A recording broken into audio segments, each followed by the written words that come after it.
That got really quiet, didn't it?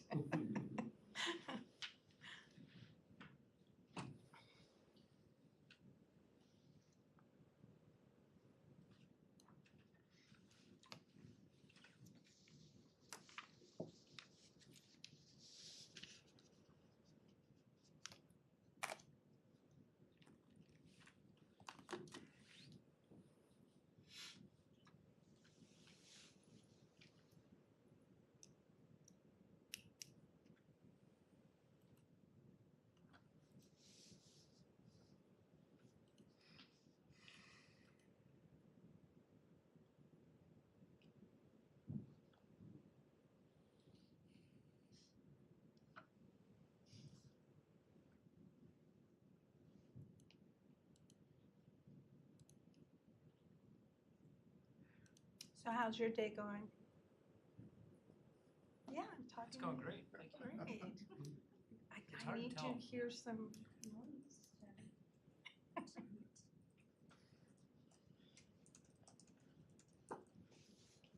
How's your day going? Mine's been going really great. Thank you for asking. It really has.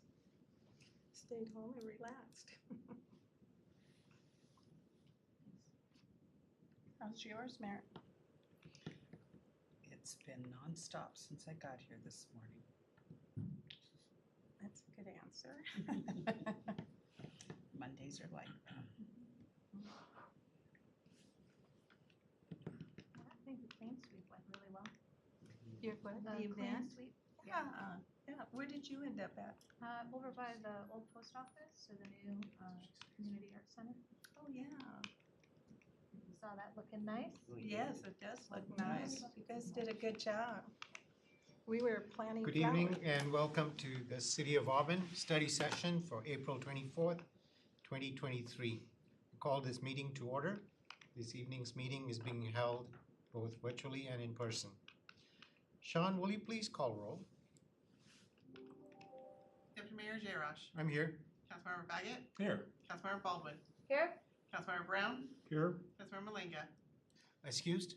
Councilmember Stearns. Stearns. I'm so sorry. Councilmember Rakes. Here. It's been a minute. Councilmember Trump Manuel. Here. Thank you, Sean. Sean, we don't have any agenda modification, and I don't believe we have any announcements or reports. No, Council, we will next move into council discussion items. And first, we have a presentation by Assistant Director Sweeting. Where is he? There he is. Thank you. Hi. So we're actually going to have Airport Manager Tim Knight come up and give this presentation. Thank you. Hello, Tim. Hello, Welcome. good evening, Council. Hi. So as a part of the airport board's role is advising the council on operations of the airport. And as part of that, we provide the council with an annual update, and myself and our board chair, Andrea Prossi, joins us every year in providing that update. So Welcome. Thank you.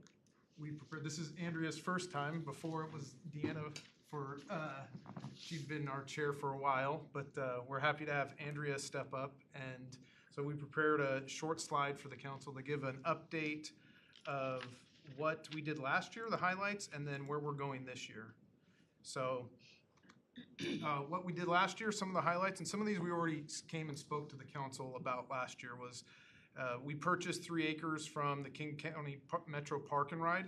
That's going to allow us to extend our runway safety area, which I'm going to talk about in the last slide with the bigger FAA project we have going on this year.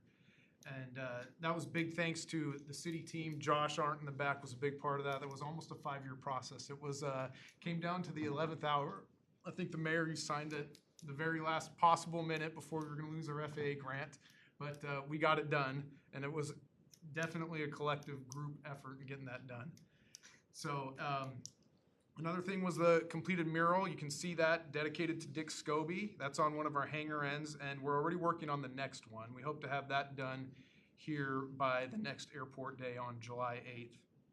We also removed the night restrictions on our instrument approach. So when aircraft land at our airport in inclement weather, they're flying solely by reference of their instruments. And up until last July, we had a restriction due to some obstructions and trees that we had to mitigate and have removed. And we were able to work with 10 different landowners. It was about 30 obstructions, and we finally got that removed. They wouldn't, the night restrictions wouldn't allow you to fly that instrument approach at night. So that was a big win for the airport. An even bigger win, again, I will touch a little bit about it on our upcoming project. We're getting a new instrument approach that gets us in even lower, which allows our airport to be open even more and be more enticing for other operations. We had a presidential visit, as you see a picture here, and I know we presented on that. That was about a year ago, almost to the day. And Has it been that long? it has, cause I was gone. I know. And so Ryan, operations specialist, got to take the lead on that, and It was planned. yeah, I guess. It was my wife's birthday, so I think I still made the right decision. And we updated the rules and regs, and then we were able to bring on a full maintenance facility in a permanent facility. So they took an airport-owned space and upgraded the space, and now it's about the nicest space on the airport, and also fulfilled a need in having a permanent maintenance facility. We had battled in past years. There was a maintenance facility in a marshmallow-looking tent by the office. That's now gone, and there we were able to bring on a maintenance facility with partnership with FBO partners who brought on the maintenance facility and upgraded it. So that was 2022 in a very small nutshell. Then I'll let Andrea speak to where we're going and what the work plan for 2023 is. Okay, so our first KRA is continued hangar development. We've been actively trying for, I think, as long as I've been on the board, which is over 3 years now, to improve the southeast corner of the airport, including multiple businesses and larger style box hangars. So we're hopefully going to see progress made on that at some point soon. COVID did not help. The cost of it just went through the roof, and it no longer made sense. So fingers crossed that that'll improve, because I know all the tenants of the airport would like to see more available hangar space. We're continuing middle ramp development, including the airport office, and improving access and parking, and seeking partnership for development of spaces for additional business use. Kind of coordinates with KRA 2-32 in the airport expansion areas. We're pursuing opportunities for physical growth, always looking for more land for sale that's adjacent to the airport so that we can grow even more. We do an annual review of the airport marketing focus, which should be out fairly soon. And then Tim mentioned the viable instrument approach. We're working through the final steps with the FAA to make that a safer, lower approach for the airport. Thank you. Then the last slide we had was our big runway project. So this is about, for an airport our size, as big of a project as we'll ever do. Pavement maintenance is overdue and much needed for the runway. So you can see in the slide in the blue area that's going to be milled and overlaid, 2 inches taken out and 2 inches added. And you can see the ends that you may recall, past council members, that we extended the runway. So that pavement at the ends there that are not highlighted in blue are that new pavement. That pavement's in great condition. So this is getting the whole runway up to where it needs to be. And then along with that, there's probably 10 different elements. We're getting new taxiway lighting. We're getting a new approach path lighting. We mentioned the new instrument approach. That's going to be a little bit later, but that's all. This is all in correlation with that. We're going to switch our CTAF, so that's a common traffic advisory frequency. A lot of everyone thinks, or there's a general assumption that every airport has a control tower. That's not the case. There's about 135 public use airports in the state, and about 10 of them have control towers. The others report on a shared frequency. It's a public frequency, and she's flying and I'm flying, and we announce on that frequency and we position report. We share that frequency with 3 other, at the minimum, busy airports. So it's congested. And so we are switching to an isolated frequency. Only Port Angeles has that frequency, and we actually tested that frequency. We can't hear Port Angeles. So we're gonna go from a very congested frequency to should be just our own, and it's gonna make the airport just add another element of safety so people aren't talking on top of each other. And then along with that, I mentioned taxiway lighting, and we're doing some pavement maintenance on the taxiway. And and then you can see the red fencing. I don't know if you can see my cursor right here, but on the park and ride area. So that's the project. This is a big part. We're gonna re-fence it, and we're gonna grade it to runway safety area standards. So 80% of all aircraft accidents happen at the beginning of the end of a runway. So you really want that safety area, if an aircraft was to overrun, to really be able to run off and have no damage to it at all. And that's what this will get to, and create a wider buffer of safety and cushion for that. So we're excited about it. This has been a project that's been in the works for a while. It's funded 90% by the FAA, and then we're also hoping to get 5% of that from WashDOT Aviation, and then the airport pays the remaining 5%. So with that, that's the end of our slides. Are there any questions we can answer? Council, is there any questions? Councilmember Kate Baldwin. Thank you, Deputy Mayor. With the new fencing around where the park and ride is, will that also help reduce trespass or Yes. potential trespass? Yes. Very good. Yeah, so that's a good question. I probably talked about it when we gave you an airport tour. It's currently 3-foot fence, and it's been a weak point in the airport's security perimeter, and we've had an increase, not a substantial amount, but an increase in vandalism and issues at the airport. So we've actually rented a temporary fence to close that off until this project happens. And with that project, we'll get 6-foot chain link, 3-strand barbed wire on top standard. That's around the rest of the airport. Any other And questions? I would like to add too, so if you've been down there, that's a huge community piece down there.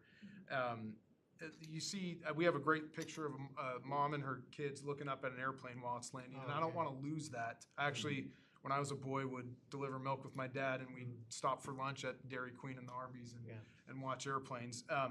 We're gonna, once the fence is in, we're gonna put in 4 to 6 signs of explanations of the airport, its economic impact, what they're looking at, the traffic patterns, like I just mentioned, the typical airport, what the aerodynamics of an airplane, and just have these series. So when people are down there, they can get an education piece too. I'm excited about that. Cool. Councilmember, you had your hands up? Yeah, go ahead.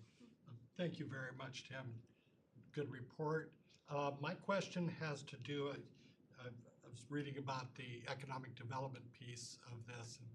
I'm curious, does the airport have a philosophy, the advisory committee have a philosophy around non-airport related businesses operating on airport property or adjacent to? I mean, is there an effort to try to encourage whatever business development we might have to be aerospace business or airplane business? So for the airport-owned property, it's all aeronautical use. So it has to be for some type of, it has to have taxiway, dependent on taxiway access. Outside of that, we did talk, I believe, with the council, and we did talk when we put these, so these KRAs are off of a strategic plan that we do for 5 years, and that was a discussion of having airport compatible businesses and support. So not even just aerospace, but noise, that they're not going to be an issue, or math. And that was also something we did last year. If you recall, we came and updated the zoning around the airport to be more compatible. So that kind of answers your question. We're certainly, I mean, with Orion right there, we have a major aeronautical aeronautical manufacturer there, but the airport space, again, we have to be strategic, and that has to be aeronautical. That's pretty precious space. Yeah, yeah. We're not, a lot of these other airports have big business parks that have those spaces and they're not dependent on, even though that they are making a port for Boeing, the FAA still considers that non-aeronautical use. Okay, thanks. Councilmember Chop Manuel? Yes, with all these airplanes having fire due to the birds, I don't know if you saw the news today, there's another huge airplane that had to do a quick landing because the birds hit the motor and it caused them to start a fire. Are we protected on that? How are the birds? I know you did a lot of work out there. Are we still pretty safe? Yeah, so the airport has a contract with U.S.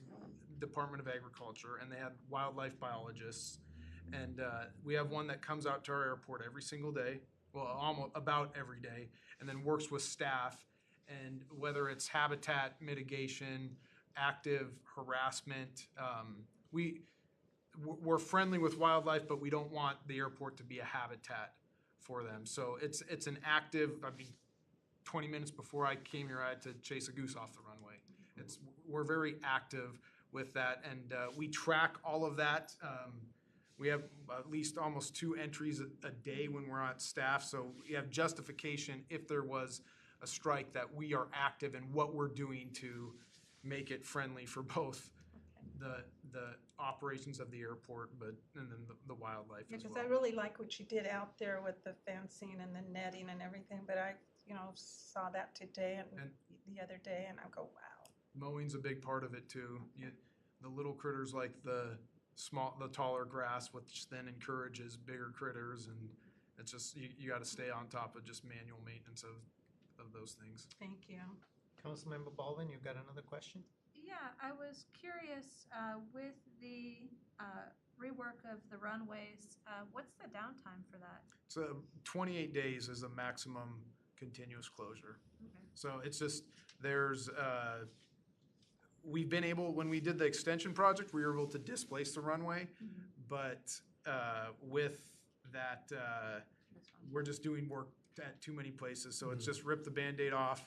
Hopefully, if you do it right and manage it right, this is a project that you only have to do every 20 to 30 years. Okay. When I got in the industry, my first mentor was saying, never work at an airport with one runway, because then your airport's closed, right? So I guess I didn't take his advice, and we're gonna have to, but we've queued up the tenants, they've known about this for years, they still Tim will has have, been over-communicating. yeah, it's on, if No such thing, if you someone will look at our still be web- surprised, but you look at our website and my email and everything, so. I'm yeah. sure there'll still be people that are It's been, surprised by the it's closure. been minimal, but, Yeah. But we all know it's coming. Sounds good. and we're gonna have a significantly improved facility when it's done. Yeah, well, I'm sure they'll be happy with the results. Yeah, Councilmember Chop Manuel. So when are you going to do the tour for the council to go look at your we can set that up. I'm hoping you'll all come to Airport Day, July 8th. There's that plug right there. July And 8th. Our it next should, board meeting, it too. should be done by then, yeah. Okay. When's our next, on the May May 17th. 17th? Yeah, I don't think it will be done then, but I just told them to move forward today, so, But yeah. our meetings are always open. Okay, Good. sounds good. Council, any other questions? Thank you, Tim. And what was your name again? Andrea. Andrea. Thank you very Thank much you. for your presentation. No. Council, the next presentation is by Assistant Director Jason Crum. And it's a staff presentation on the overview of the international, state, and local building codes and associated amendments. Thank you, Deputy Mayor, City Council members, and Mayor. I am Jason Crum, Assistant Director of Community Development. And in my role, I also serve as the Building and Fire Code Official for the City of Auburn. And I apologize, Charlie Singh was going to be my co-presenter tonight, but he's been under the weather, so it's just me.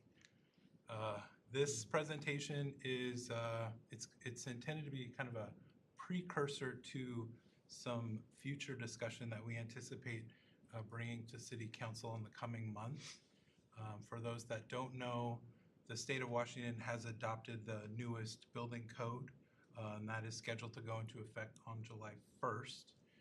So this presentation is intended to provide kind of some preliminary background on some of the ways we administer the building code at the City of Auburn, and a little bit of history about the building code and that code cycle update process, so that City Council has some background information when we come back soon, we expect, with some recommendations from the Planning Commission for some Auburn City Code updates. So I will jump right in. I wanted to take the opportunity just to share a little bit of the credentials and experience of our team. So between the Permit Center staff and the building team, including myself, there are 8 of us with an average of over 14 years of experience in various elements, public, private sector, design, construction, inspection, plan review.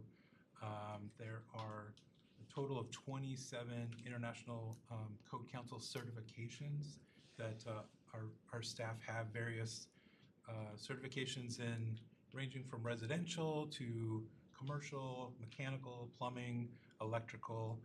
So a well-balanced and a team with complementary experience. So to talk a little bit about some of the elements of the building code, wanted to mention permit exemptions. So the building code is pretty clear. Almost everything requires a permit according to the building code. So any project that constructs, enlarge, repairs, alters, or adds to, or constructs new structures require a permit. However, there is a list of scope of work that is specifically exempt from permit requirements. So in the residential code, for example, there are 10 building permit exemptions. When customers come to us and ask, if a permit's required, say for example for a deck, we go through those exemptions and it's clear. If it's not taller than 30 inches off the ground, if it's smaller than 200 square feet, and if it's not attached to the home, then it doesn't require a permit. However, we also point out that the code is also clear that even when a permit is not required, there are still codes and standards that still need to be observed and met, even if we're not doing the review and the inspection through that permit process. So still needs to have an appropriately sized footing and structural members and attachments, can't be constructed within a building setback, out of compliance with our zoning code. Here are just some of the elements that our staff reviews when a permit application is submitted on plans. So it's probably intuitive that we're looking at building plans, we're looking at structural elements, the physical attributes of the building, how it's put together. But there are also a lot of elements that maybe some people aren't aware of or don't think of. So things like energy code, heat, ventilation, lighting, mechanical systems, plumbing, separation from other structures. All those elements are part of the building code and has specific requirements depending on the type of building. And a lot of things that or something that influences all those elements is occupancy classification. So wanted to stop down a little bit on this and just explain a little bit about that. So occupancy class is every building that gets constructed gets assigned one or more of these occupancy classes, depending on how it's going to be used. So, A for assembly, that's places where a lot of people are going to gather, like a theater or a church. B is for business, so office space. So depending on the proposed use, there's a corresponding occupancy class, and that occupancy class influences a lot of the code elements that are going to apply. So maximum building heights, number of stories, overall maximum area of a building or size, area of individual stories within that building, all influenced by occupancy class. What type of fire protection, so fire sprinklers, fire alarms, smoke control. All of that is dependent upon the occupancy, maximum occupancy. So that's the the maximum number of people that can be within a building or within a space within that building.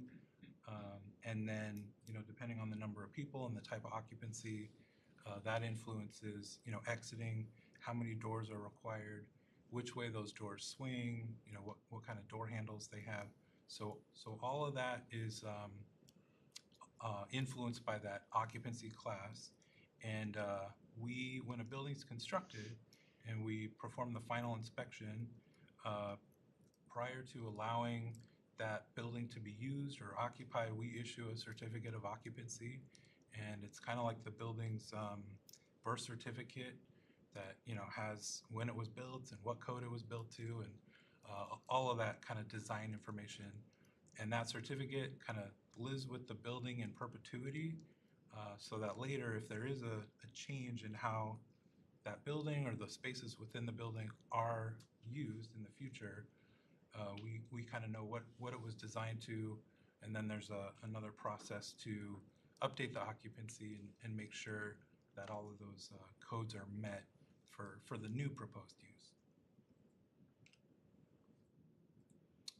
The building code specifies the minimum inspections that are required during construction for a project. So this list of kind of 10 subjects are explicitly called out in the building code. So these are kind of mandatory inspections. We do perform other inspections beyond this list, but we also perform these minimums.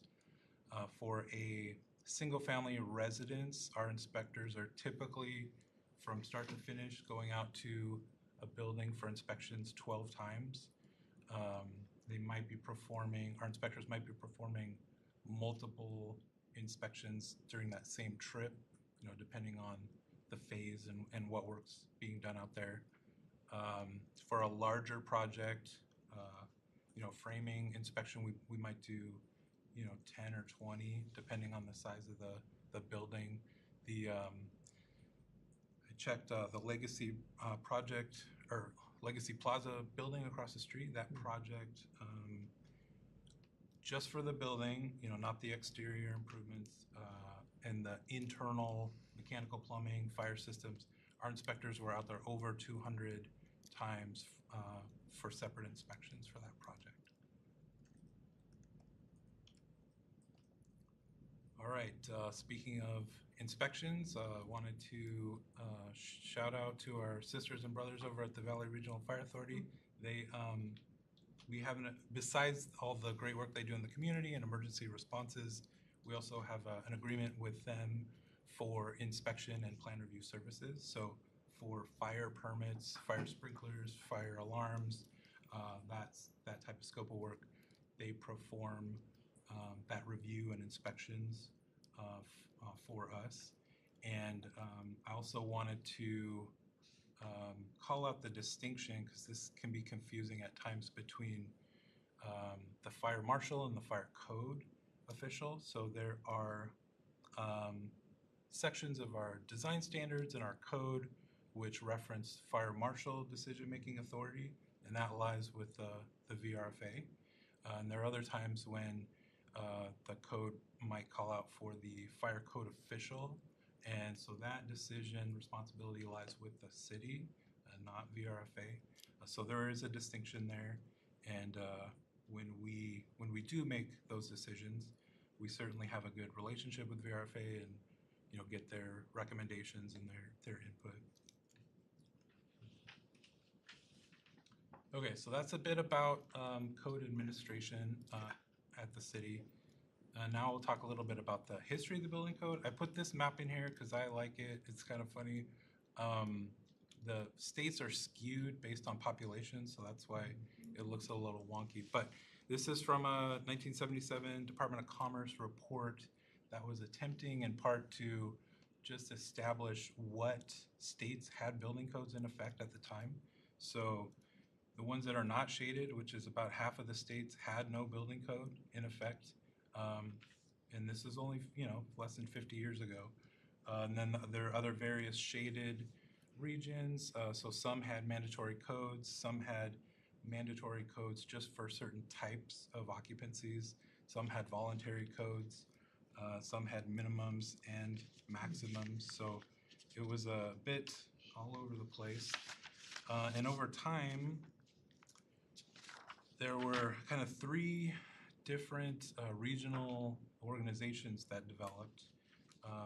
In our area in Washington, we had the International Conference of Building Officials, and each of these three organizations were, prominent in different regions, and they all published their own different building codes. So, not going back too far, there were three different kind of national building codes that were being updated at different times for different things. So there was understandably some confusion for contractors, tradespeople, material suppliers, architects, engineers, enforcement agencies, and kind of just having a handle on what codes were in place at different parts of the country, crossing a state line. So enter the International Code Council, who was established in the mid-90s, and one of their primary objectives was to establish a code, a building code, a standard code that could be applied across the entire nation. And they even went beyond that and kind of aspirationally named themselves the International Code Council and published the International Code with the intent that it would be expanded beyond just the nation. So that's what the ICC did. They published their first set of codes in the year 2000, and then a few years later, these three kind of regional organizations were all incorporated into the ICC, and then those three separate building codes ceased publication at that time, and then we moved on to kind of the one national standard. ICC's mission statement is they're dedicated to developing model codes and standards used in the design, build, and compliance process to construct safe, sustainable, affordable, and resilient structures. So I included some infographics kind of about ICC. They have 64,000 members. They estimate nearly 2 billion people are impacted by the codes. A lot of accreditation programs and material testing, and they also have those certifications that our staff have achieved. Okay, so now I'll kind of step quickly through the three stages of the code update process. So first, at the national level, the ICC publishes a new set of building codes every 3 years.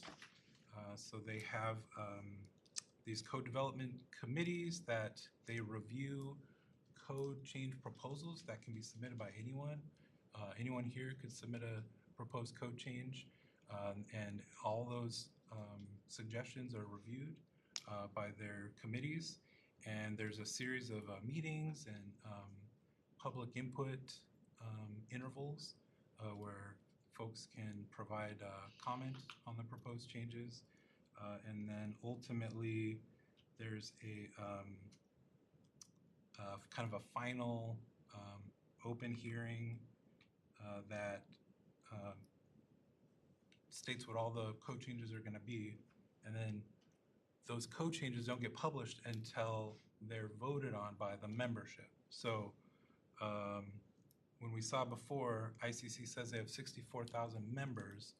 A lot of those members vote on what the code changes are going to be, and to me it's a little surprising to learn that governmental agencies are there are less than 9,000 of those members. So the vast majority, 55,000 plus, are private sector, insurance companies, building owners, architects, engineers, contractors. So it's there's a lot of stakeholders that are involved in that voting process and determine what code updates make it into those national standards.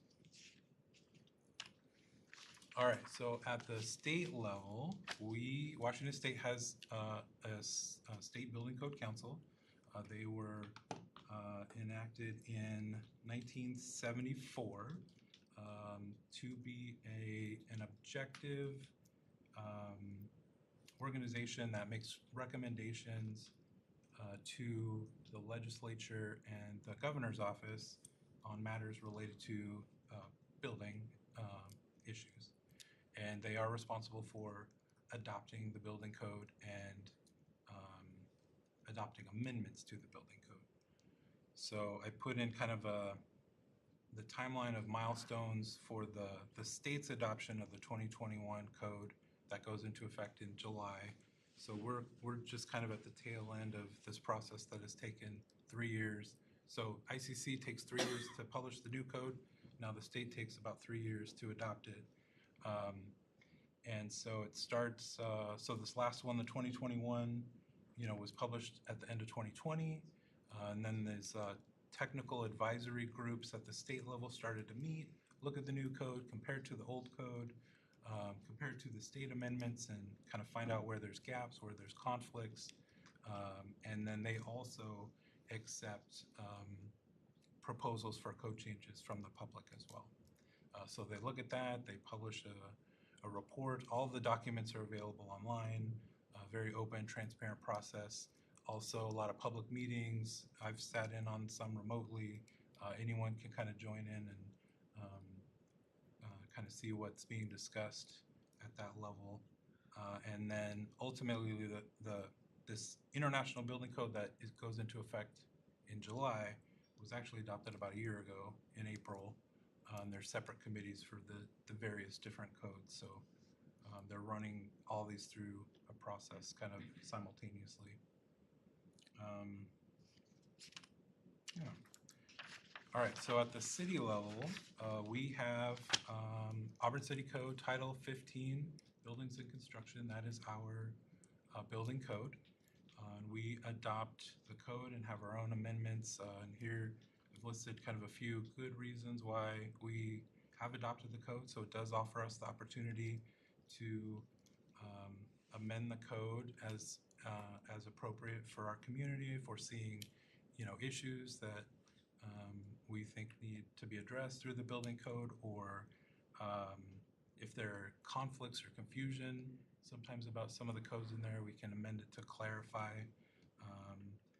We are able to offer local appeals, so if someone disagrees with the decision we've made, we have a local appeal process, so they don't have to go to the state. Our Title 15 allows us to establish our own enforcement and penalties process for noncompliance for building issues, and then also allows us to prosecute locally instead of at the state level. Should kind of stop down and point out that the state does allow us to make amendments to the code, but it's also very specific that we cannot adopt lesser amendments than the state has already adopted. So the state and the state adoption of the code and the amendments are kind of the law of the land, and we can only make add amendments that are more restrictive, not less. So we're obligated to enforce at the minimum what the state has adopted. All right, I thought this would be kind of a fun visual. So this is the oldest building code I could find here at the city of Auburn. So 1947, it's 15 pages if you want to call them pages. They're pretty small. And then only 40 years later, so this was the 88 Uniform Building Code, 900 some pages, I think, yeah. But still, smaller pages. And then the one that goes into effect in July is this friend here. So full-size pages, over 1,000, over 1,100. So this is the evolution of the building code, from this to this in, about 75 years or so. So it doesn't get less complicated, I guess you could say. I have a question. Can I ask a question now? Let Should we let him wait? finish. Okay. Let him finish. Okay. Okay, so I just listed here, this is what's in the state building code today, the 2018s. And I should point out, this code book that we were looking at, that's just the top bullet point. So, there are 14 other code books and numerous references that all go into the building code. So if you came over to our area, you see shelves and shelves of books and code books. And finally, this is, I guess this is kind of the shape of things to come. We had a discussion with Planning Commission at the beginning of this month regarding some proposed code amendments. And we're going to be having a public hearing at Planning Commission next week. So we do expect that they're going to come back with a recommendation to come back to City Council for some code adoption. So if all goes according to plan, I should be back here in about a month to have that discussion. Yeah, and then we'll do it all again in 3 more years. And yeah, that's all I had. Councilmember Troutman. Okay, mine was just being a little pain in the tush about those books. How much of that material that you took out of both of those are implemented in the big one? How much of this is in this one? I mean, there's a lot of it evolves over time. It's changed quite a bit. So I mean, not a ton. I mean, the codes get updated. Every 3 years something gets added for various reasons. A lot of times it's due to some unfortunate events that may happen. All generally moving towards identifying safety hazards or issues with safety. So I mean, this would certainly be easier to implement and enforce. But yeah, that's also just kind of a sign of the times. Okay, thank you. Council, any other question? Councilmember Brown, not Bagley. Thank you, Deputy Mayor. Yeah, I just, with respect to that small little book, about 10 years ago, I tore down my house that was built in 1904 and put a new house from a local builder, Armstrong, here in town. And as the excavator came down with the bucket on top of that old house that really needed to go to house heaven, it practically bounced off the foundation. Oh, wow. And so the guy says to me, he says, you can always tell how well a house is built by when you tear it down.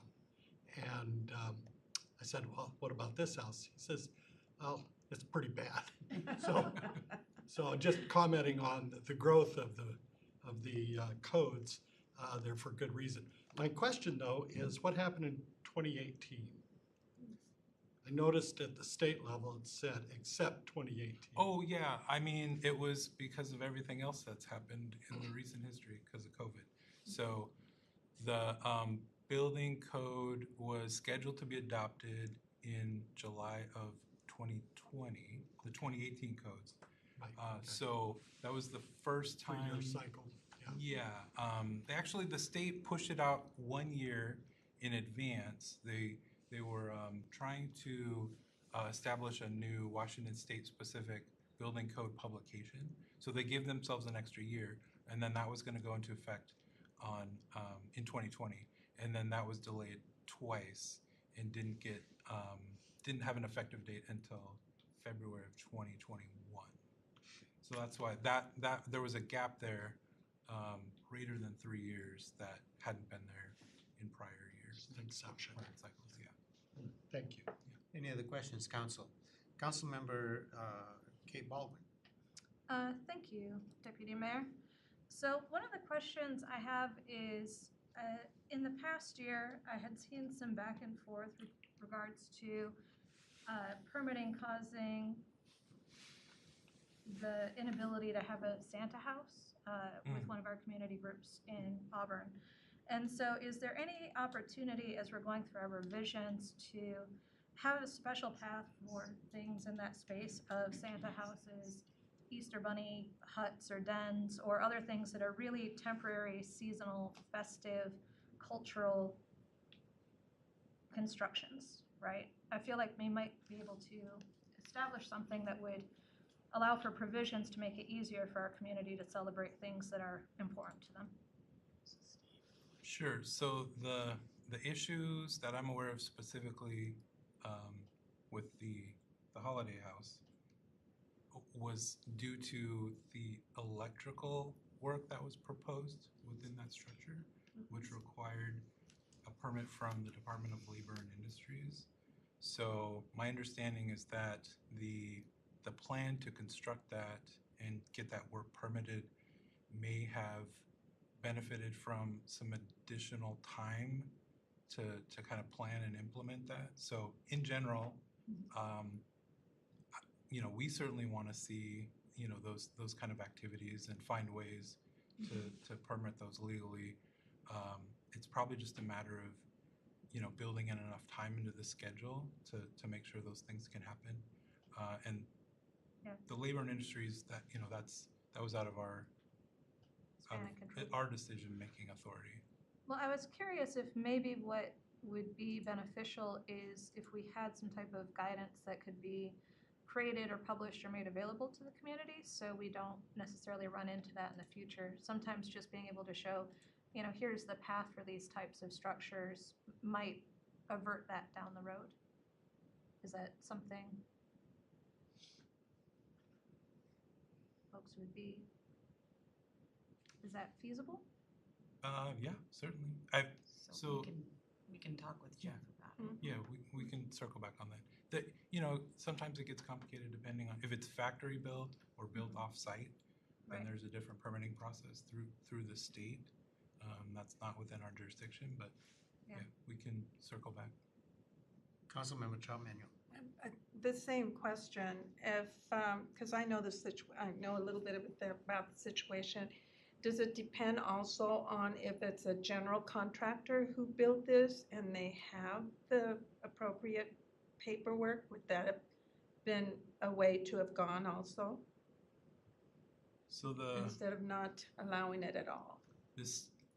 I don't know if it had if that really influenced that issue. So the state does require a contractor's license for any construction work that occurs.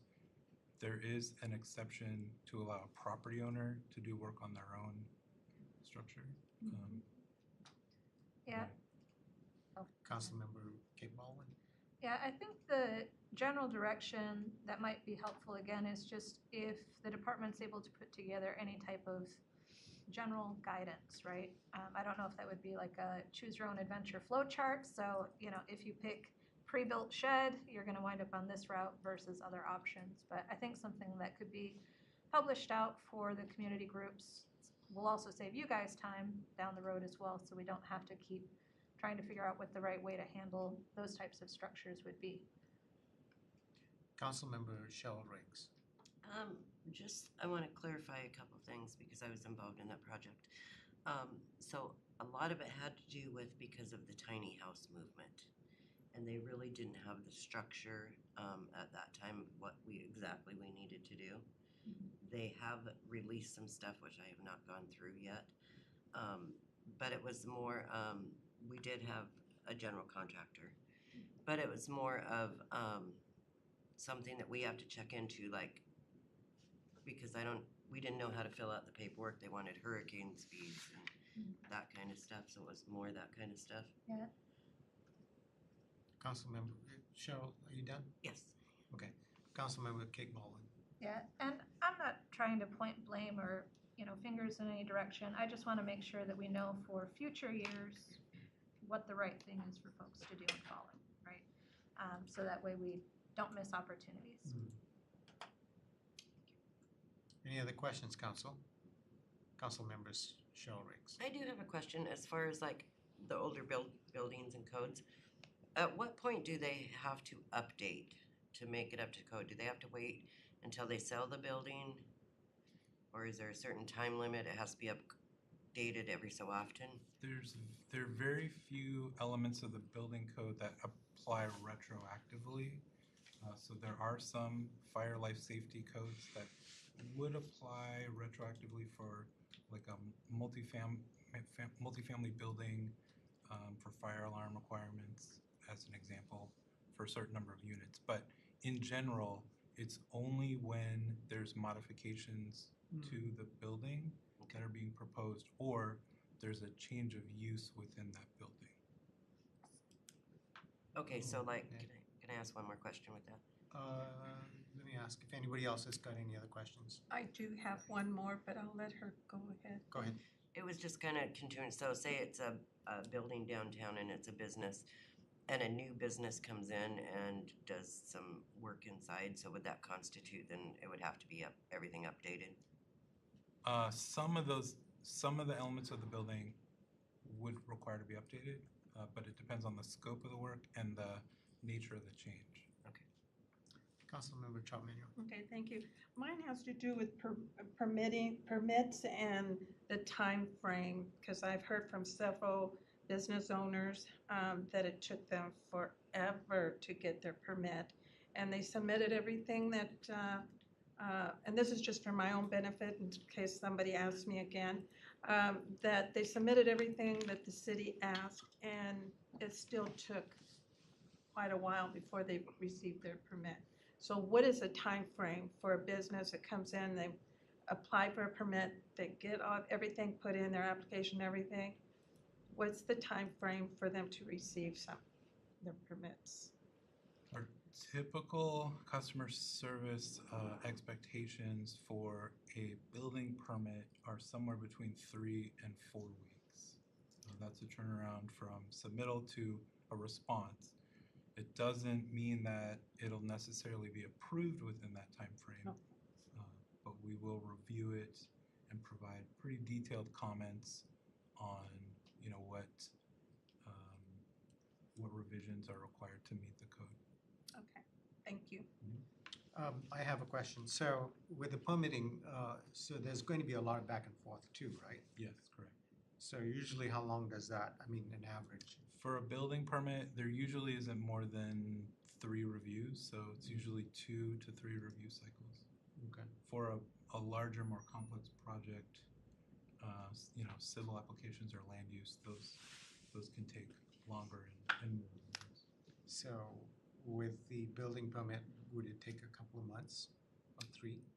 Yeah, I think 3 would be a pretty standard. Okay. Thank you. Council, any other questions? Thank you, Jason. Yep, thank you. Council, we'll move into community wellness discussion item. I will now turn the meeting over to Councilmember Yolanda Trout-Manuel. Thank you, Deputy Mayor. You can, if you don't mind, would you stay behind a little bit? This is the King County Regional Homelessness Authority 5-year plan update. And Jeff Tate is not here, and neither is Joy. So if you... Yeah, I'm going to turn it right over to you're gonna Abby turn it over? Anderson. Yeah, Okay. who is going to provide that presentation for All right. King County Regional Homeless Authority. Great, thank you. Hi. Hello. Your name was again? Abby Anderson. Abby, welcome. Thank you. All right, let me see if my slides are up. Perfect. All right, let's see if we can get this in full screen. I know it's here somewhere. All right, how's that? Great. Perfect. Awesome. Well, thank you all for having me today out in Auburn to present. My name is Abby Anderson, and I am the South King County Sub-Regional Planner with the King County Regional Homelessness Authority. I want to first start us by grounding us in our theory of change. This is something that we use as the foundation for all of our work, decisions, and policies. And it says if we create a homelessness response system that centers the voices of people with lived experience, then we will be able to meet the needs and eliminate inequities in order to end homelessness for all. Now, I know that my supervisor, Alexis, and I came here in August to provide some background on KCRHA, but we are quite a confusing agency if you're not in the weeds of it. So I just want to provide a few slides that refresh your memory on kind of how we've gotten to where we are today. So first, we basically were born in 2018, 2019 when the National Innovation Service came to basically run a report on how King County and the City of Seattle's homelessness response was working. And the evaluation basically determined that a centralized, coordinated, and standardized response was needed. So in 2019, the City of Seattle and King County signed an interlocal agreement, which was really the founding of KCRHA. In 2020, obviously, things got a little bit delayed in stand-up, and the homelessness response system also saw really dramatic changes in how we responded to folks experiencing homelessness that year and moving forward. But in 2021, we were able to hire our first employee, our CEO, Mark Dones. We're sitting right now at our 2-year anniversary in April, and we began hiring an executive team, started sub-regional planning, which is what I'm a part of, and really just started like the work of consolidating the response across the whole county. In 2022, we continued hiring and really started focusing on planning. So things like the severe weather response, started thinking about our 5-year plan and engaging in a lot of community development and community engagement rather. And then in 2023, we have been principally focused on our 5-year plan work, which I'm excited to share with you all today. And then just looking towards the future and how we can actually redesign this system to work best for those folks. I want to thank Mayor Backus for her continued dedication. She has sat on our governing committee since the very beginning, before we even had a CEO. So thank you for that thoughtful participation. All right, a handy graphic that folks tend to gravitate towards when trying to distinguish what we do versus City of Seattle and King County. You can see here that we are primarily a public funder and we oversee data. So we take in funds and distribute them out to service providers, and then we do a lot of things with coordinated entry, our homelessness management information system, which here is noted as HMIS. We do outreach work, but we do not do housing capital or development. We do not do any encampment cleans, and we do not oversee the behavioral health response. Another way to think about us distinct from other government agencies is that we are a special jurisdiction government agency. We again receive and administer public funding. We administer programs and policies, and we partner with public and private organizations. But we are distinct from the King County Department of Community and Human Services, the City of Seattle Human Services Department, and we are not Housing Authority or Development Association. However, we cannot levy any taxes. So that is just a brief overview, refresher of sort of who we are. And I want to provide just some progress, knowing that it is our 2-year anniversary this month. So last year in 2022, we engaged over 1,000 people through our Understanding Unsheltered Homelessness project. That's the acronym UP is for, and in our 5-year plan content development work. We also had a 100% utilization rate for our emergency housing voucher program, which was nearly twice that of our peer communities. Through that program, we had over 1,400 households housed.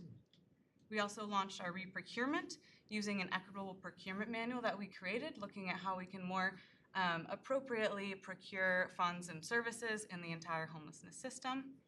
We moved more than 5,600 households to permanent housing in 2022 and are on track to even beat that in 2023.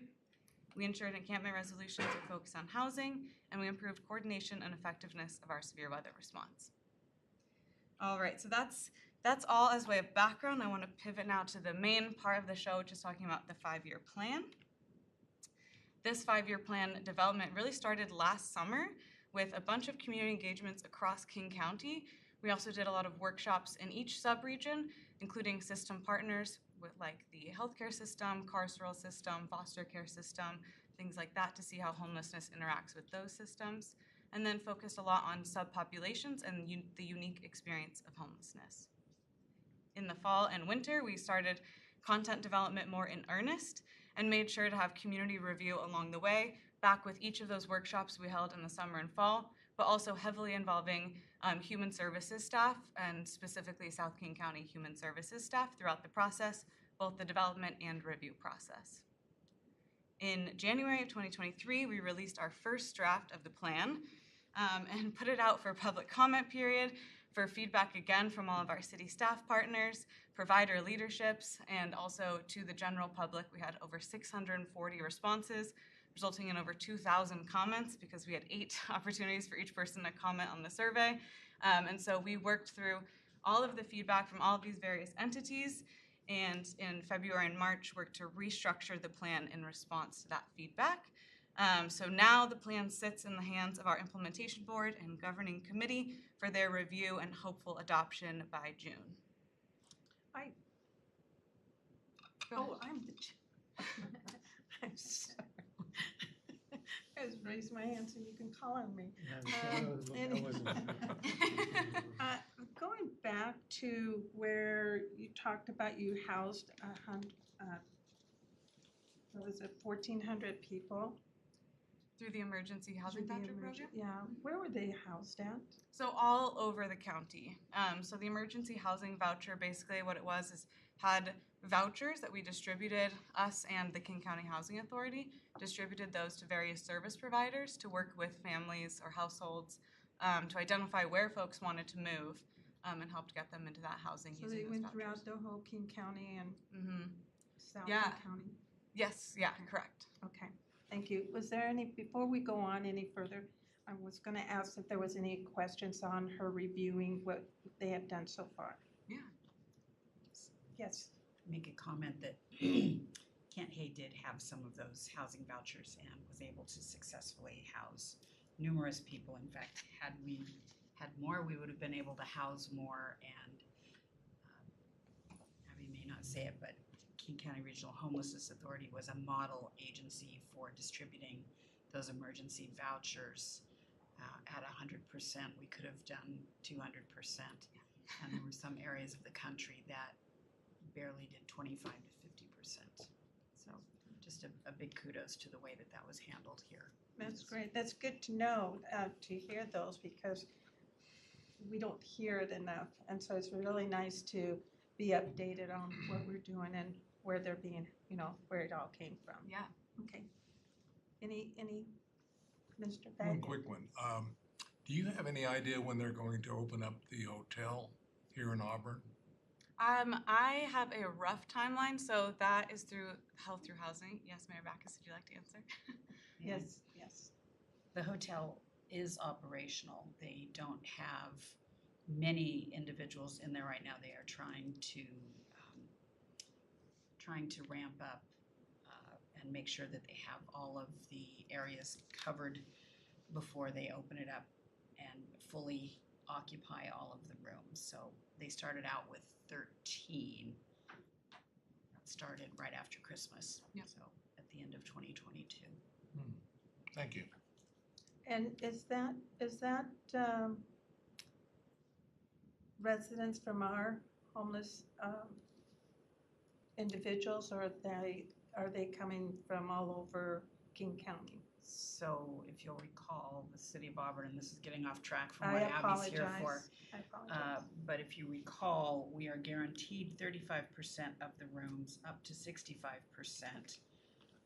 And those rooms are not all filled yet, but yes, the individuals who were brought in, while perhaps not at the recommendation of our outreach team, were from this area. Okay. Okay. You may continue. Great. That was actually a great stopping point. So next I'll walk through our 5-year plan in 3 parts. The first part is sort of looking at the scope and scale of the issue, which looks at how many people are experiencing homelessness, who are those folks that are experiencing homelessness, including where they are, how they identify racially, where they are sub-regionally, and if they are included in any subpopulations. And then this is in the plan, not in this presentation because it's a little dry, but just always noting limitations on our data currently, and then talking about our work in memoriam and recognizing that we are working with human lives. I'll mention here that the way that the ways that we have to count and enumerate homelessness are varied. You can look at homelessness in a point in time. You can look at the number of people who experience homelessness over a period of time, such as a year. And there's lots of different ways to think about it, and it is outlined in the plan. But the key message that we are trying to get across is that the services are just not adequate to meet that need. So looking at who is experiencing homelessness, It's important as an agency and also for my team, the sub-regional planning team, to look at the different services available to folks countywide and within each sub-region. So we've pulled some of the numbers here for you today, and I will just contextualize this table by saying, this does need sort of further context in terms of population in each sub-region and population of folks experiencing homelessness in particular. But you can see that the South sub-region, which spans all the way from Tukwila, Bury, and Renton, all the way down to Auburn, Federal Way, Pacific, has about 12.3% of the number of beds, and this is only emergency shelter compared to countywide. There are 10 service providers that offer emergency shelter in South King County. 2 of them welcome drop-in guests, and only 2 of them also serve single adult men, one of which is the Ray of Hope Sundown Shelter.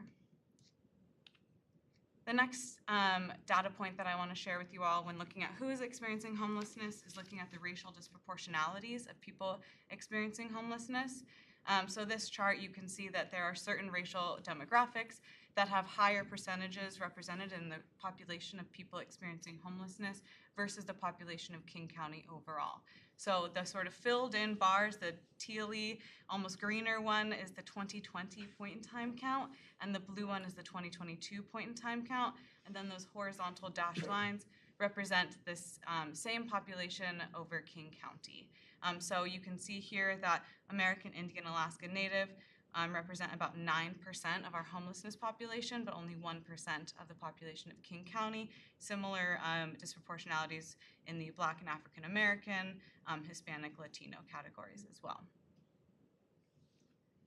Another important factor when we are looking at who is experiencing homelessness and thinking about how we can plan the system to be better to serve all folks is looking at healthcare needs. So what we also know from the 2022 point in time count is that about 51% of folks experiencing homelessness on that night identified as having a disability, about 31 identified as having a mental health disorder, and about 37 identified as having a substance use disorder. Again, this information is really critical for us to understand what the need is so that we can plan robust services in order to meet that need and successfully keep people from experiencing homelessness for longer times and re-entering the homelessness system. All right, and then another stat that we unfortunately keep in mind all of the time is the number of deaths of people experiencing homelessness. This data is from the King County Medical Examiner's Office. Last year in 2022, 310 of our unhoused neighbors died while experiencing homelessness, and so far this year, over 80 have already perished while living on the streets. This is really important to us to both remind ourselves that we are dealing with life and death situations, but also to know that these deaths did not have to happen in vain, and we remember these people as we continue to respond. This is also why we try and keep those folks with lived experience in our planning processes moving forward, because we cannot understand what it is like to be living out on the streets without their input. Then next, oh yeah. One of the things that just in scanning that column for percentages, right, is I see accident, I see homicide, I see natural, suicide, and undetermined. And I'm curious if there's any way in that data, as a future data point, to be able to include, environmental effects. So either too cold or too hot being really critical factors as part of understanding why we may have lost somebody from the community. I don't know if that's something that you can do or not, but one that I would be really curious to see where that would have fit into the slide had we had that data point. Yeah, absolutely. That's a great question. I'd have to check. So this link that's on the slide, I don't know if you're able to click on it, but if not, I can email it to you out. Actually has a few more kind of tables like this and some descriptions, I believe, but I will have to double check that those types of circumstances fall under the natural category. If the link works. Oh, great. Yeah, there's a lot of really robust data, and you can also disaggregate by sub-region and zip code, which I did do in preparation for this. So in 2022, and actually since 2012, the percentage stayed the same. South King County accounted for 22% of the overall deaths of folks experiencing homelessness. In 2022, that equated to 67 people. And are they also categorized male, female, children? Yes, I am not sure if you can categorize like location and male, female, or things like that, but they do have that data overall for sure. All right, thank you. Mhm. Any other questions? So she can go, okay. Yeah, and I can also look into that and see if I can send you all some information. All right. The next sort of body of work included in our 5-year plan looks at how we talk about the homelessness response system. And so we've come up with this way to think about how it's currently functioning and then our ideal system state in 3 distinct tiers. So this first tier looks at the service provider organization. So you have one service provider organization, and this tier asks us to consider the staffing, wages, data and reporting requirements asked of them, funding, access to training and time and capacity to engage in training, all of that considered within what we know is the increased acuity of the folks that they're serving and the dramatic increase in the number of overdose deaths that we are seeing as well. So want to make sure that we're really wrapping around our individual service provider organizations to ensuring they have what they need to be successful and knowing that that is the bedrock of our system as a whole. The next tier that we look at is what we're calling the network of homelessness services. And so this level asks us to consider data sharing between providers, looking at different referral pathways. So sometimes someone might enter into emergency shelter, move on to transitional, and so there's a lot of different referral pathways to think about. It also asks us to consider where gaps are sub-regionally and where gaps are for certain subpopulations. So there are some under-resourced areas and there are some under-resourced identities that we are hoping to be able to address in the 5-year plan. This also asks us how our programs are faring and how the system's operating as a whole as folks are, again, moving through, and we want to make sure that we don't have overly duplicative services, but also trying to limit gaps and silos in services as well. The third tier is asking us to look at the system-to-system connection. So this, again, like I mentioned, is looking at how does the homelessness response system interact with things like the carceral system, the welfare system, healthcare systems, education systems. And what we know is that oftentimes there are key indicators in those systems that tell us someone might be at risk of experiencing homelessness or is already experiencing homelessness, and how can we make sure that the connective tissue between those systems is strong so that folks don't fall through the cracks. We also know that we need to increase data sharing and transparency in order to, again, prevent folks from falling through the cracks. We need shared accountability and role clarity so everyone knows what their task is and who to call if they need something. That goes both ways. And then, of course, coordination on funding so that we can make strategic investments. So given these 3 current states and levels of the homelessness system, we have this ideal system state, which at the service provider organization level says that every service provider is able to adequately hire and retain trained staff that can carry out best practices when serving clients, that all service providers are coordinated through data and every subregion has services and all disproportionately impacted subpopulations are served. And then finally, that there are no missed opportunities to intercept someone before they become homeless and ensuring that we have supportive transitions between systems. All right, so this last piece of the 5-year plan really says how we get to that ideal system state. It includes these elements, which I will actually dive into one by one. The first is our singular overall goal, which says to bring unsheltered people inside as quickly as possible to prevent death and further harm. This not only aligns with our mission and aligns with the work that we are doing, but also increases the urgency behind the task at hand on ending unsheltered homelessness. We have readjusted our metrics in the plan so that all of them are calling back to that one overall goal. So looking at the number of folks accessing, entering, and exiting the homelessness system, the number of returns to the homelessness system, and then the number of units that we have available for folks in the homelessness system. Again, we know that the experience of homelessness is unique to each individual, so where possible, we want to make sure to be breaking down these metrics by household type, by race and ethnicity or other demographics, and then by program type, which is to say like emergency housing versus permanent supportive housing or transitional housing. We also have activities, so this is just a snapshot of the first 3 activities. I believe there are 76 total. So we have activities laid out in these tables. You can see the activities are on the left-hand side, and this is a screenshot from the plan, so a little sneak peek for you. We have the activities laid out in that left-hand column, and then we have topic areas identified so that we can understand sort of how to categorize and grasp sort of this big task at hand. And then we have impact statements, which we are hoping will enable the public to be able to see the impact that that activity will have on the system, because sometimes there are things that we're doing as an administrative task that might not make sense to how they can see the impact. And then in the bolded sections, it will demonstrate how that impact calls back to the metrics, which then demonstrate progress towards ending unsheltered homelessness. And then finally, we have a status column just to mark whether or not we've already started this activity, because a lot of this work is already ongoing. There are going to be similar tables. So you saw that was the years 1 to 2 table. There will be another table for years 3 through 5 in recognition that we cannot necessarily get all this work done in 1 year. And then we'll have an additional table that outlines our go-first strategies if and when new funding becomes available, what we plan to use that funding for. All right, and now I'm going to pivot to the sub-regional implementation plan, so it might be a good chance to stop for questions if there are any on the 5-year plan. Yes, Deputy Mayor. Thank you, Councilmember Trout-Manuel. My question has to do with race and ethnicity. What do you mean by, oh God, this thing just flipped on me. Sorry. What do you mean by when you talk in terms of race and ethnicity for housing them? The possible these measures will be broken down by that.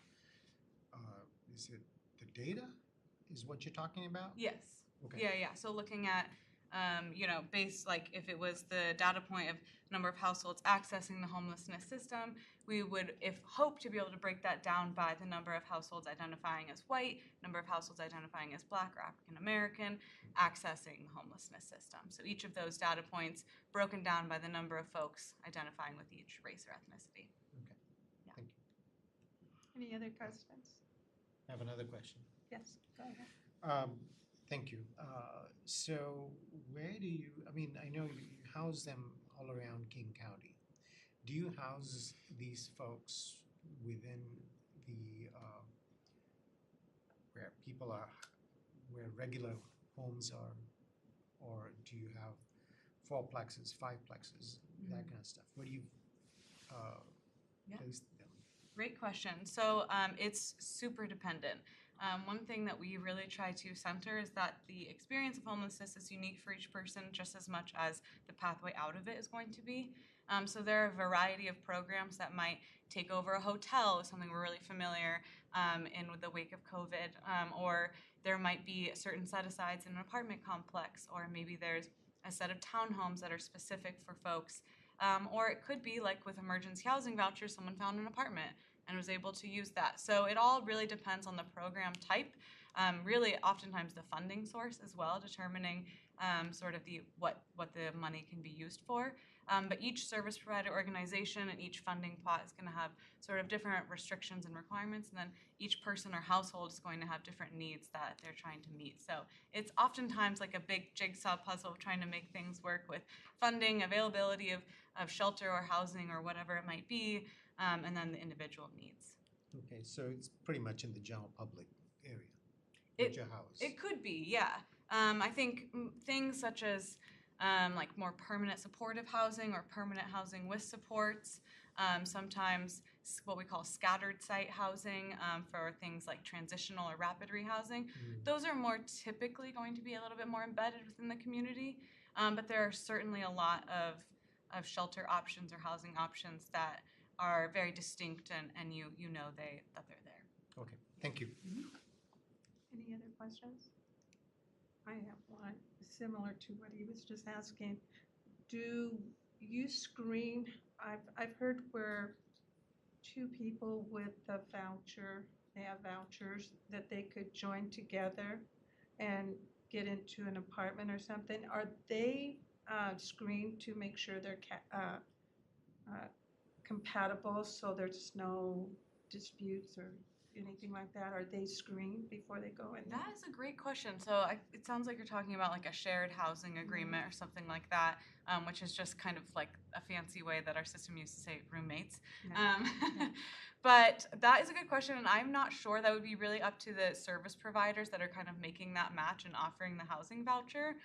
So I'm sure each service provider has its own sort of way that it goes about that, but I can certainly look into it and try and get you an answer soon. That would be kind of nice Yeah. because if homeowners are going to be accepting two individuals to go in there with a voucher, we also want to make sure they're protected. Mm-hmm.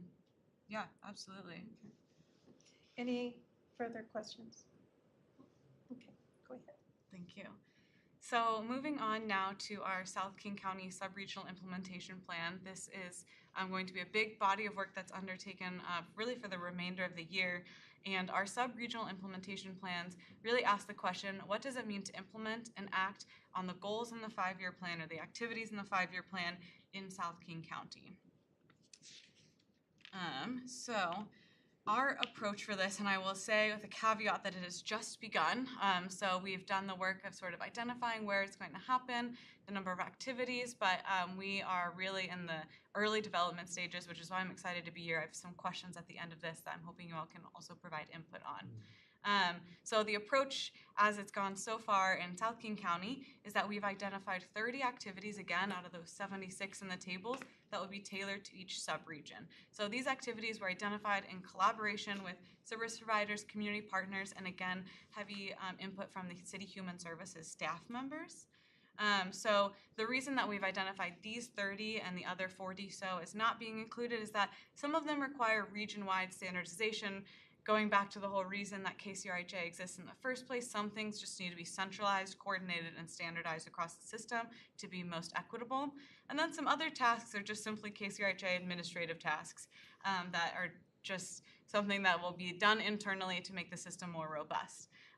The other 30, however, we've identified need to be tailored to each subregion, and I'll give you an example in a few slides.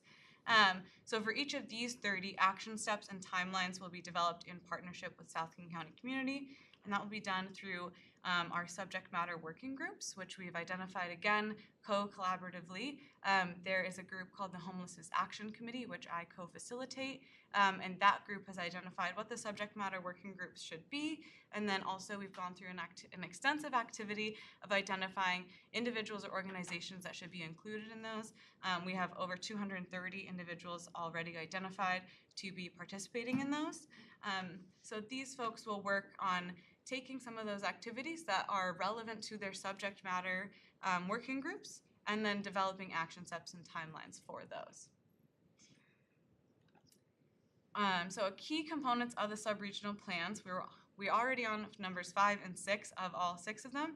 So we have developed a landscape of services.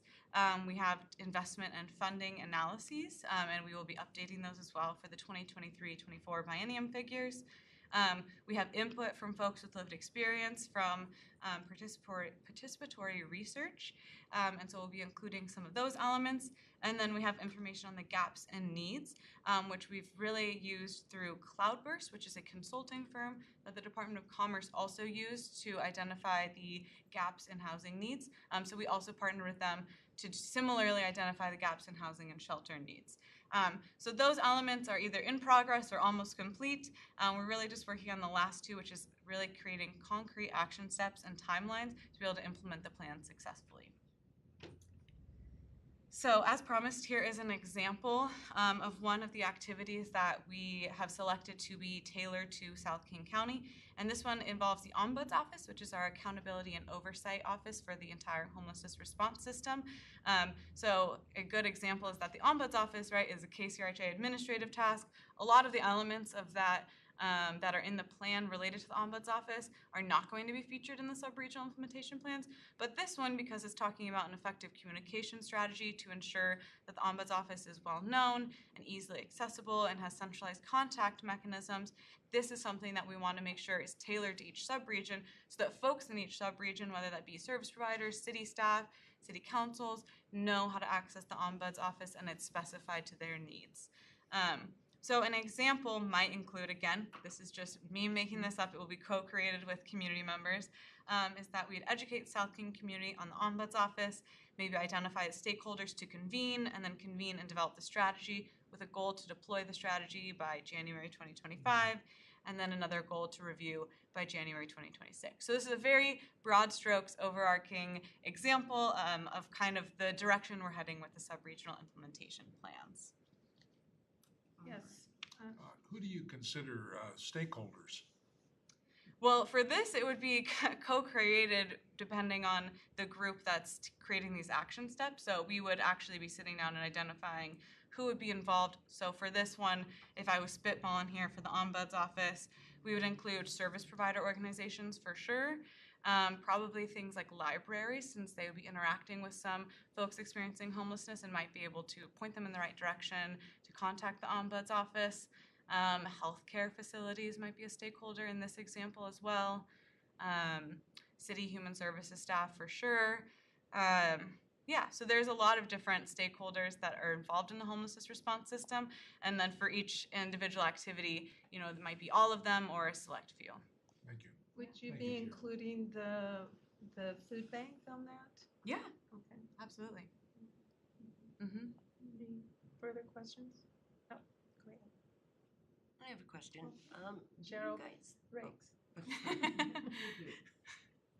Yolanda. No, Councilwoman Yolanda. That's fine.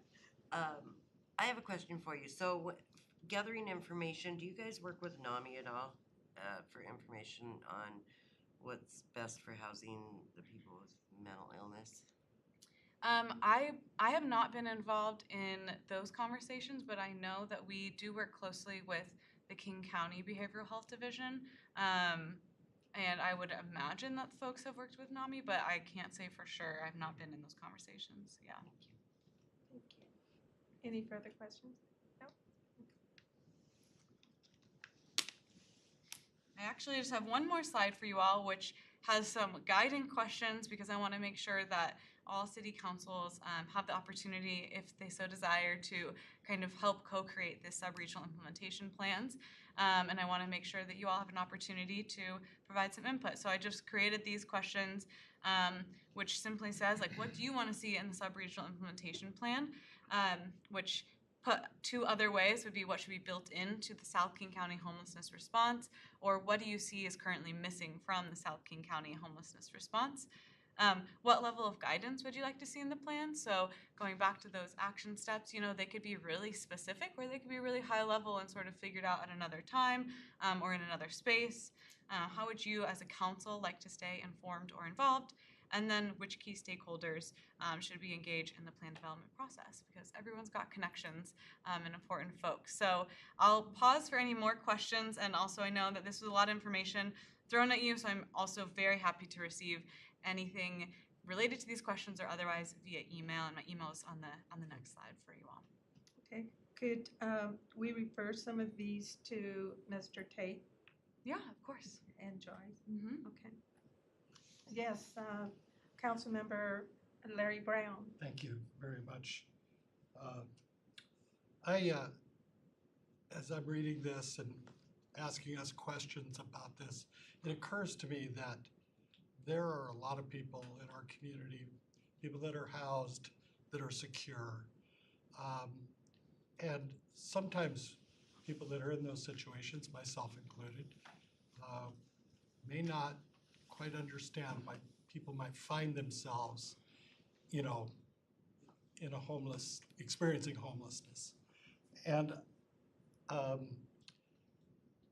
in order to have the resources necessary to help people, the wraparound services, housing vouchers, all of these things require resources that, you know, actually come from people that are generally housed, right? I mean, is there a process built in here to help us educate the general public on what the causes are of homelessness? And I'd like to see more support from our, you know, instead of looking down our nose at people that find themselves living under a blue tarp out in the, you know, wooded areas or whatever, to try to figure out a little more empathy to support fixing that situation, because I don't think, you know, those of us that may live in houses have any ill will towards these people, but maybe that understanding isn't quite there. Any thoughts about that? So many thoughts. I really thank you for that question. We are working, so I mentioned the South King County Homelessness Action Committee, and that group has really been tasked with sort of taking up these kind of community issues. And one thing we've identified, a big thing, is exactly what you're describing, just the lack of community education. And we know that education can and hopefully will lead to more empathy in the community, and also will just help folks understand like what they can do to support.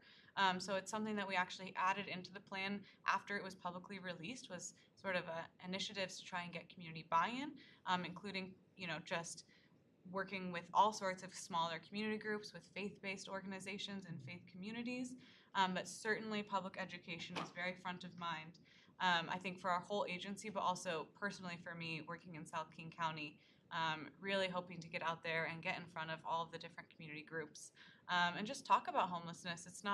It's much less of like, you know, a big advocacy or anything like that, but just like making sure we're all on the same page about the societal factors that contribute, like you're talking about, and then the potential solutions and ways that folks can build their way out of it. So it's definitely front of mind. If I might just follow up Absolutely. with a suggestion. I come out of the labor community, and Yeah. I tell you, there's real concern there by folks in the labor community that, you know, most people that are a member of a union are, you know, are fortunately housed. They have that asset. Just, you know, seeking out labor's support on these things, I think, is a good idea. And Yeah, I appreciate that. Yeah, labor and Chamber of Commerce's for sure. So Yeah. thank you for raising that. yeah, we built tiny homes in the past, and it's that's not obviously the only answer, but yeah, thank you. Thank you. Yes, Councilwoman Kate Ball. Thank you, Chair. I have 2 points, and I'll break them up if we need. The first one is looking back at the previous slide, I think it was slide 28, where you had shared the example of the Ombuds office. With a background in technology, one of the things that jumps to mind is I'm looking at point number 2, which is a deployment 2 years away, 18 months to 24 months away, simply to have an office or to have a hotline or a distribution list. And I would highly, highly encourage a sense of urgency and a willingness to iterate through your activities. So start faster and then get into a model of continuous improvement, right? As opposed to trying to get it perfect and not getting deployed until January 25th. Like, we have needs now, so the sooner you can have a phone number, the sooner you can have the start of a distribution list. You can always add to it, you can always expand it, you can always make it more robust with time, but I would just go, jump on it sooner than later if you can. Yeah, that's, I appreciate that so much, and I probably should have described a bit more about the Ombuds office, but it is stood up already. We have an email and a phone number, but we know that it needs to be improved. Right. Yeah, so, and also know that we need to get it a little more like out there and well-known, and so definitely hear you on that point for sure, yeah. Yeah, and I figured that might be the case, but again, just that urgency and willingness to go through iterations, I think, is really the big one. Because as we went through the slides, I saw a lot of get stakeholder feedback. And that is very important part of the process, but I don't want that to necessarily slow down getting the needed services out the door a little bit faster. Yeah. And then, Is there any other, did you have a question? Oh, I thought you, sure, okay, then go ahead. thank you. And then the second point that I would think would be an area of interest is that there are some things that we do really well as a city, right? And certain strengths that we have that I think we could bring to the table when we're helping to re-engage and sort of re-franchise those people back into being our neighbors and being a part of the community. And I would love to explore opportunities of things like maybe we could work with our Parks Department to have special programming for folks that were getting into some of our identified housing partners.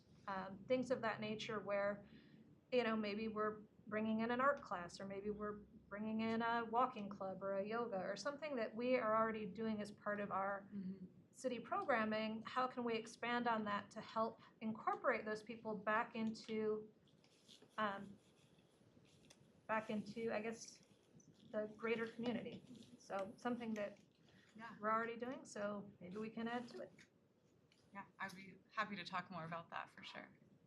Okay, and I did have one final question, and that's, you were talking about education, taking the education out there. Who is going to take the education out there? Because we have our director, Ken Hay, but he's only one person. And I keep telling him we need to clone him to 10 because we definitely need to get that education out there. Yeah.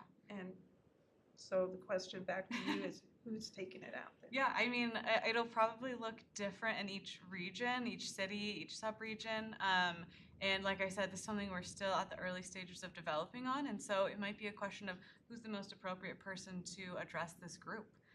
It could be as tailored as that, right? Like maybe we go to Rotary clubs or other civic engagement clubs, and maybe they are familiar with Kent because they're involved in city policies and city work, and so that would be the perfect person to bring in front of them. And so yeah, it could be really dependent. There's not really a set person or vision that we have in mind for who's doing the education at this time. Okay, thank you. Oh, yes. As maybe an afterthought, for the 30 activities tailored to our region, are you going to come back and present on those, or is that something you could share as they're identified? I should be able to share them, but let me just double check. And I absolutely am planning on returning with some more specificity on the sub-regional implementation plans. So again, happy to collect feedback related to these questions, related to this presentation or otherwise, and start incorporating all of that and bring them back. Yeah. Awesome. Thank you so much. Of course. Thank you. Any further questions? No? So I'll turn it back over to our deputy mayor. Thank you, First of Councilmember. all, thank you for coming and doing a great presentation, and we'll be looking forward to seeing you again. Thank you all so Now I'll much. turn it over to you. Thank you, Councilmember Trout-Manuel. Council, any other final questions? If not, we've come to the end of our council study session. The meeting is now adjourned.